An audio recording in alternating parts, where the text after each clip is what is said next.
procrastinator. Are you procrastinating about something? Is there any task that you know needs to be done for your own good and it's important, but you're delaying it for some or the other reason, giving yourself excuses? It could be maybe getting on to an exercise every day. It could be waking up early. It could be bigger deals like maybe someone is trying to follow their passion, or someone is trying to start a business. Um, or if you're in a job, maybe you're trying to get a raise, you're trying to get a promotion, or you're trying to get a career change. So these are huge decisions, right? And because of that, at times we tend to delay it because there is some negative voices in our head. So many of you know me, but if there's someone who doesn't know me, my name is Seldon Tenzing. I am an entrepreneur in the field of travel, tourism marketing. Travel is one of my passions. I really enjoy this business. But I'm also very passionate about life coaching. And my personal mission in life is actually to help people get clarity in their life. I want to help people break their fears and push them to take that action forward. You know what I mean? So that's my personal mission. I'm super excited to be here doing this. And also I want to explain why I specifically chose this topic of procrastination. Not just because I am doing it, but believe it or not, each one of us is affected by that. No matter how disciplined, how organized, how amazing you might think you are, right? So we're all affected. And I've also realized that we all have certain dreams and goals that we're aiming for, and we're working hard. And there's always something that we know should be done that we don't do. We know there is something that if we do that, it will take us to a next level. But we still do not do that. We hesitate, we procrastinate, we delay that particular thing. That's where procrastination sets in. And ultimately, what do we feel? We feel like we're stuck somewhere, right? We feel like the life is stuck. So in order to unstuck yourself, I wanted to pick up this topic because it's important to understand what is the cause behind your procrastination. It's so important to understand. The way I see procrastination is not a disease. I don't think it's a disease. I think it's just a pattern, a behavioral pattern. Okay? I feel it's a symptom. It's not a disease, it's a symptom. And the root cause of why you're actually delaying what you're doing is something else. So the root cause is something else. So today we're really going to identify why we are procrastinating, why we procrastinate, what are the reasons behind we do that, what is the impact that is going to happen in your life, and how you can actually overcome it. Yeah, it sounds like I thought I will make like a 20 minutes live, but I think it's going to go really, really long. Stick on with me because this is going to get interesting. Okay, let's dive down into the topic of procrastination. The way I see it as two kinds of procrastination. Okay, I hope I'm doing this right. Okay, I see it as two kinds of procrastination. The first reason why we delay doing something which is important is because we hate doing that particular thing. It could be something which is mundane for you or monotonous for you. For example, like household chores. I hate doing household chores. Like I would wait till the end of this earth to do it. And when it comes to business, I hate the whole idea about making invoices, working on Excel sheets. I really, really dislike doing that activity. I think it's super boring for me. So that's something like I will again wait till the end of the day. So one reason is that you really hate doing what you're doing. And second reason, and the bigger reason, is you delay something because you are probably afraid or hesitant of something. There is some level of fear inside your head that is stopping you or delaying it, or just trying to ignore it and hoping that it will go away. How many of us have actually done that? We hope that it will just go away, right? Laura, think hard for me on a schedule. I get it, girl. It's everyone's stuff, including me. So when I talk about this fears, quickly want to touch upon what kind of fears. It could be a fear of failure. You want to do something new, but you are afraid that you might not be good enough. Or it could be fear of judgment. It could be fear of what the other person is thinking. It could be, what else can it be? All of these things that stops us from moving forward. So why does this happen really? You know, let me tell you one thing. It's very, very natural to feel all of this way. If you have been feeling this, there is nothing wrong with you. You're not going crazy or anything. Okay? It's very, very I would say innate and inherent inside us. For that, I want to explain deep dive a little bit about how our brain function really, really works, because that will help you understand why we procrastinate. Okay? So there are 3 points that I want to explain to you. I've tried to make it very, very easy for you. So your brain is basically designed to work for growth and progress. Okay? Let me give you a secret. Okay? Come closer. Do you know what is the secret of happiness? The secret of happiness is progress in life. Some amount of progress or growth in life, which we don't understand. And so what happens is, when you have something, if you have a mundane task, your brain is not excited. There's no sense of achievement. There is no sense of driving force. There's no result that can be shown at the end. So your brain might feel lazy. It might feel demotivated. So progress is the secret. And number 2 that I would like you to explain is, your brain is also primitive. Okay, your brain is primitive. Laura, I'm coming to that. Your brain is primitive, and what it's designed to do is, it's designed to keep you safe. Okay? It's designed to keep you safe. If you realize, many years ago, let's go back into the Stone Age era of humankind, right? At that point of time, the biggest fear of humans had was to not get eaten by wild animals. And they all would like to stay in the cave and be in a community, society, and stay together. Right? We're still carrying that brain. And the brain is there to protect you. Very often, a lot of people say, I have so many negative thoughts in my head and this and that. Sometimes it's, it's, how do I put it? Like, it's not really a bad thing. If you see it like a friend, I'm totally going off the topic right now, but I want you to understand this quickly, because you can actually make your fears your good friends. Because what fears are really trying to do is, it's trying to protect you. Let me give you an example. For example, let's say, if I had, let's say 5 years ago, I started a business, okay, and somehow it didn't work and I failed, the business went bankrupt or something happened. Now, what happens is, your brain is like a memory bank. It has taken that experience and it has stored it in your brain, okay? And now, moving forward into the future, when you start thinking about starting another line of business, which is very natural, you want to explore more, right? But when you try to do that, your brain is going to come back to you and give you signals. Beep, beep, beep, beep, beep. What it's trying to do is just trying to give you some kind of messaging. It feels like there might be a risk.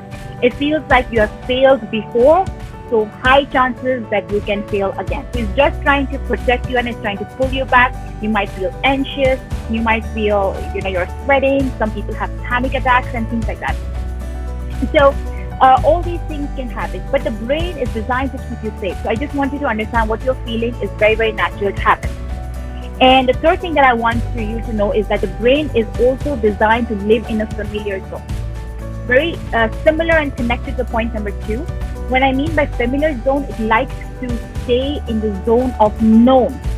As long as the result and the consequence is very clear and certain, your brain will not be happy. Your brain will start giving you signals and say, hey, you know what, come back. And brain also loves to be in a habit. Do you know 90% of our actions every single day is programmed habit? You wake up on the same side of the bed. You have breakfast at the same time. You go to work at the same time. You meet the same people. You do the same work. You come home at the same time. It's all a ritual that you're doing over and over and over again, and the brain is used to that. Anything that you do beyond that becomes outside your comfort zone. So the moment your brain says, beep, beep, you're outside your comfort zone, it will try to pull you back. That's why it's so hard to wake up in the morning, isn't it? Like, does anybody relate to, is it making sense? Can I get any comment if it's making sense to you? You know, sometimes we try to wake up in the morning. Like I'm such a lazy person. I wake up at like 9:30, not before that. No way on earth it happens. And one fine day I took a decision, yes, I will wake up at 6 a.m., okay? And I woke up at 6 a.m. and my alarm rang. I mean, I didn't wake up, the alarm rang. And, and it's so amazing how the brain starts to sabotage you. The brain started to tell me things like, hey, you don't need to get up at work. You don't need to go and exercise. You know, you're fit. You look good. You know, your metabolism is so strong. What are you going to do to exercise? You know, there's so many things that come in your head. Your brain is just trying to be in that comfort zone. So nothing wrong with you. This is how your brain is designed. Okay. But now, where is the problem? Gaurav, I like that. Gaurav is saying that you should put alarm every 15 minutes, starting from 7:15. Then you get up all the way to from 8 at 8:45. That is super crazy. So I've done that too as well. So that's normal. So, like I said, there is no problem. I mean, there's nothing wrong with you. You're all great guys, and we know what we're doing. But why is it important to take action? So here I wanted to really talk about the impact of procrastination. I've realized the impact of procrastination can be anything from a small, medium scale to really huge. And at times I've seen that it leads to some kind of loss or deep regret for the rest of your life. And that's where it gets super, super, super crazy, right? So, for example, let me give you an example. Like, I want to exercise every single day, but I don't, okay? And so, however, so even if I exercise three times a week, I'm pretty cool with it because thankfully my metabolism is really good, and you know, I don't put on weight very quickly and everything. So I'm pretty healthy, I would say. I'm on the BMI index, whatever that they call it. However, let's say if you are somebody who is diabetic, who has high blood pressure, sugar, and the doctor says you're very overweight. And the doctor says that if you don't exercise today and lose weight today, you're going to die tomorrow. So here it's a matter of, and if you start procrastinating here, that means you're playing with your own life, right? And let me give you another example. Let's say you are working in a company. I worked in a corporate for 10 years. Oh my goodness. And I was stuck in that company, and I felt so frustrated. I felt there was no growth, no freedom, nothing. And I took a decision which was very tough for me to venture out from get out from an employment to be a business owner. And actually looking back, that's the best decision ever. But at that time, it was very, very challenging for me, right? So people, when they're so afraid and not taking that action, what happens is either you would continue sitting there and cribbing for the rest of your life, doing the exact same thing till the end, right? So that leads to a lot of regret, and you're not entering the possibilities of the future. People are closing their eyes and not looking at the possibilities of the future, which is so essential. There's so much opportunities out there. And so what happens is the life of regret becomes a painful life. But there's a research that said people on their deathbed, when they're on the deathbed, they don't talk about their success or their failures. They talk about the things that they could not do, that they wanted to do, but they could not do. That's called regret. And that's like one of my biggest fears, and that's one thing that always pushes me to do something new, something forward, because I don't want to have regret. Alrighty, so okay, I hope that is true. We fall into the same old patterns. Exactly. What we need to break is pattern. Procrastination is a behavioral pattern. It's not a disease, it's a pattern. And we can interrupt that pattern and we can change it. Now, who's excited? Who's excited to have that magic pill that will destroy your fears and your procrastination in 1 minute? Who's excited for that? If you're excited, write down the comment. And who wants that magic pill? So, you know what, guys? I'm so sorry to disappoint you, but I'll be honest with you. There is no magic pill. There is no magic pill. There is no instant remedy for this. You know, people think, people hope they call me up with a problem and they hope that I'm going to give them Babaji ki buddhi and everything will be solved, you know, but it's not going to happen. It takes work, it takes effort, it takes clarity in what you really want in life. So whether you like it or not, the only antidote for procrastination, and some of you are my coaches here and they know what they're talking about, the only antidote for procrastination and fear is taking action. That's the only solution. You have to take action. I was procrastinating about going live. I did that for a couple of weeks. Finally, what happened? I took action. And now I'm over that. I beat my habit. I broke that pattern. Now I'm going to come every single week. And I'm going to break that pattern every single week. Is it going to be easy? No. Is it going to be straightforward and streamlined and refined? No, absolutely not. But it's possible. It takes effort, but it's very, very possible. Rajesh is shocked. Rajesh, please don't be shocked. I'm sorry I don't have a magic pill for you. I wish I had. I would be the first person to take it, right? Okay, but I do have certain strategies that can help you take that action. Let me see what I've written. I have 5 points that I want to share with you. I have so many, but today is just 5 points, and I hope you would be able to take it back with you. All right. For example, let's say you have to take an important decision and you're afraid to take the decision because you don't know what the consequence is of that particular decision. So what I do is I try to make a list. Okay. On one side, I write what is the worst case scenario that can happen. Okay. Rajesh, we're not lazy. We're not lazy. You say you're lazy. We're not lazy people. We want to do some, but there are certain hindrances and we need to get over that. We can push ourselves moving forward, right? So coming back to the topic, if you're struggling on something important and you are feeling some kind of hesitation and fear, okay, what I like to do is on a piece of paper, write down what is the worst case scenario that can happen to me. Let me take an example of starting a business. That's like my favorite example because I've learned a lot through that process. So let's say I want to start a business. I want to quit my job and start a business. So what is the worst case scenario that can happen to that? I can, business can fail.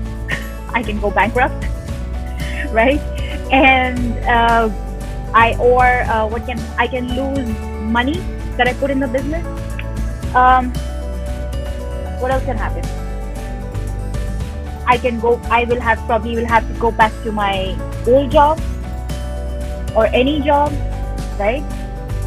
So these are the things these are the worst case scenarios that can happen. But at the other side, I also write down what are the best case scenarios that can happen. What are the best case scenarios that can happen? I can be a business owner, be at my own, I can be my own master. That was huge for me. I'm all about freedom. And I can, business is scalable, right? Income in a job is not as scalable as the potential that business can offer. What else can happen? But best case scenarios, I love to have the creativity, the what do I call it? The power that I get by being by myself, being my own boss, exploring new things, not being accountable to anyone else. Yes, Gaurav, you can be a billionaire as well. Yeah, absolutely. So I try to see both the pros and cons, and I try to take a calculated risk. Okay, we have to take risk, but I believe in taking calculated risk. Okay, so if I feel that my best case scenario overshadows or overpowers to a certain extent your worst case scenario, I take the jump. I take the leap. Okay, and in and and secondly, you won't. I mean, secondly, I realize that usually even the worst case scenario that we're talking about doesn't even happen at times. It's just a projection of mind that we go, oh, this can happen, that can happen. But most of the times I realize it didn't happen with me. When I started the business, I went through hell. I was into an exploration mode. I went into all kind of experiences. I put in money everywhere. I wanted to do something. I thought I was a rock star, and I did everything. And I made a lot of money. I lost a lot of money, but eventually I learned a hell lot of things, and I became the person I am today. So you have to take risks. And the second thing is, which if you have a fear of failure, like I did, let me tell you my story. A lot of things I hesitated to pursue only because I was afraid that I would fail. Okay, growing up in an environment where I had to constantly achieve, to prove to my parents, to get the love and affection of my parents, I had to get the good grades, good marks, good recognition, positions, whatever you can think of. Like I needed to have that, and I grew up with such an overachiever attitude. And good part of it is that I literally excelled in whatever I touched my hands on. I did that, and I was doing really great. I had really high pride and very high ego, and I was so happy with achieving everything. But one fine day, what happened is when I started my business, it was a very, very tough time in the initial period. I got so many rejections. People were saying mean things to me. People were hating me. People were, all kind of things. And I was failing miserably, And imagine, I had a massive fear of failure. And I'm trying to succeed. I'm trying to run a business. And I'm failing in that business. My self-esteem crashed so badly. For me, my fear of failure was so immense that I thought it was the end of the world. This is how I was conditioned growing up, that it is the end of the world. You're not supposed to fail. You're a big time loser if you do. So all of that thought came into my head, and I felt like it was the end of the world. But guess what? It's not the end of the world. It was never the end of the world for me. In fact, I learned so much more. I gathered so much more, and I became a very different person. I evolved like anything. And that's why I realized whatever I believed in was wrong. There is nothing called failure. So now I had to consciously redefine my definition of failure. So today I tell myself that failure is not the end of the world. There's nothing called failure. You either succeed or you learn. You either succeed or you learn, because I know I learned tremendously. Yes, Laura, I understand what you're saying. Yeah. And this is again a habit, a conditioning that you have to do with. Everything is repetition. So I had to really consciously repeat to myself, remember what I am capable of, because it's very easy to beat ourselves, for our mistakes, for our failures, very easy to beat ourselves. But I had to consciously tell myself, no, this is not failure. You have not failed. This was just not the right path for you. You had to take a different path. You had to take a different path. That's it. All right. I hope it's making sense. So the third point that I want to reflect upon is a lot of people also procrastinate and delay doing the things that they need to do is because they're trying to make it perfect. They're trying to make it perfect. Okay. If you are a perfectionist out there, like me, I call myself a recovering perfectionist, by the way. So because I was this kind of person who had to be the best in everything, so I had to be perfect in everything, and so half the time I didn't even do the things that I was supposed to do. But I realized that it can never be perfect, right? If you're one of those people, understand you can never be perfect. You've got to be good. You've got to add value to people. It's got to make sense to people, and that's it. Just go for it, and you have to come, and it has to come from your heart, and just go for it. That's it. It's never going to be perfect. Self-awareness is the key. You've got to be self-aware of what you're spent for. But you're never going to, if you're going to sit down and be perfect, I'm sorry, not going to happen, ever. You're going to just sit there on your back and not do anything. Fear, I tell everyone, fears, most of our fears are irrational fears, okay? Two kinds of fears I like to highlight. One is a fear that keeps you alive, and the second fear is a fear that keeps you from living. The fear that keeps you from alive is the fear that, for example, you're walking on the street, there's a tiger that jumps in front of you. What do? Your brain says run, and you've got to run. That's a good fear. It's keeping you alive. But the other kind of fear that's keeping you from living, fear of failure, is keeping you from living because you're not opening up to the possibilities of the future. You have no idea what is in store with you, but we're so busy, stopping ourselves from feeling that opportunity. So fears are irrational. Please understand this. There's no logic to it. And you know what? Like people say, if I start a business, I will fail. But how do you know? You've not even started the business. How do you know you're going to fail? Oh, someone else started the business, someone else failed. But you are not someone else. You are you. It's a whole different story altogether, right? So think fears are irrational. Just do what you need to do if it's important enough for you to do it. And for those lazy people out there, and with those lazy people, I use there's a trick called 2-minute rule. And I've shared it with some of you on live here already in the past. This 2-minute rule, I use it on my own. I heard it in some podcast. There's an expert who was telling us this. This 2-minute rule I thought was pretty effective on things that are mundane in its nature, like exercising, waking up in the morning, and all of that stuff. So what this 2-minute rule does is, like for example, if you want to go and exercise, if you want to go for a run in the morning or in the evening, whenever. And you don't feel like it, all you have to do is you have to trick your brain for 2 minutes, okay? And what you can do is just wear your running clothes, gym clothes, whatever comfortable clothes you're wearing your running shoes, and stand next to the door. If you're going out, stand next to the door. And it's just for 2 minutes, like just stand next to the door for 2 minutes. If you don't feel like going forward, then just come back, that's okay. But the whole idea of this 2 minutes is high probability that when you've already taken the pain of changing your clothes and standing at the door, high probability that you might push yourself forward and go for a run. Because you have built momentum, physiological momentum.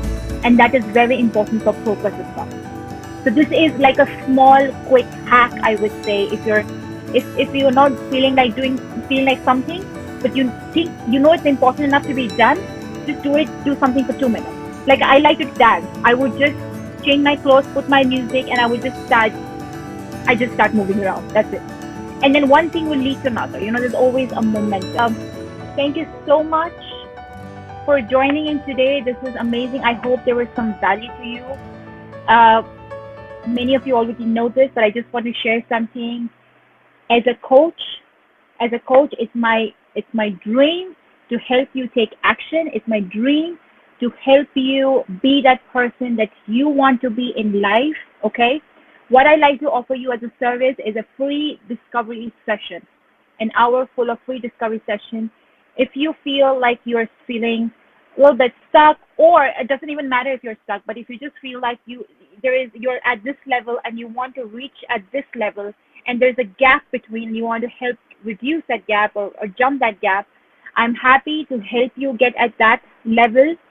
We can have a quick discussion. I can tell you how you can actually reach that level. So if you want like that, you can log on to my website. It's Seldon Tenzing, my full name, .com. If you scroll down, there's all the way to the tab called Discovery Session. You'll have to fill in a quick questionnaire, and I will get that information, and we can schedule a conversation at no cost at all. Okay, so so that's it. Thank you so much for coming in. I appreciate your time, and if you, I mean, please like this page and share this page if you can. Okay, thank you so much. Bye. Have a good evening.